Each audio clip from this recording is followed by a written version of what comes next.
Ito yung ating pasyente. Ano nga bang ano? Ano yung sakit mo? Kidney. Kidney?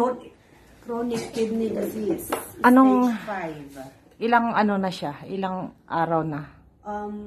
Stage 5? Yes, stage 5 and Kinikilaputan ako. nag-start po ako noong April 22. So magwa 1 month. 1 month na. 1 month na. Mahigit. Ang hirap. Tapos, ang ano mo sa hospital, At 2 times a week po sa Divine Grace Hospital. Private Tapos yun?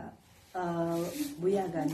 Private hospital. walang Kasi full islat na po yung full islat na po yung Baguio Gen at mga Benguet government. Gen. Kaya hindi ako maka-in sa Malasakit Center kasi ang Malasakit Center daw is for public hospital lang. Public. Hindi daw pwedeng private.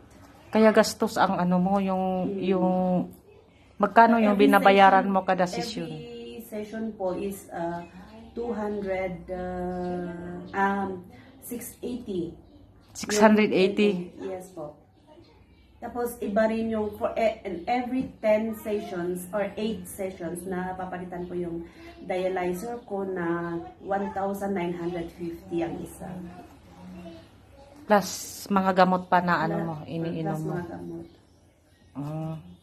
Bakit may ano dyan dito sa liig mo? Dito for emergency dialysis.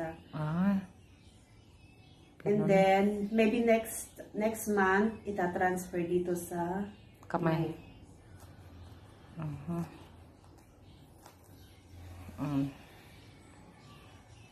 Sige, pray lang tayo na gagaling ka. Thank you.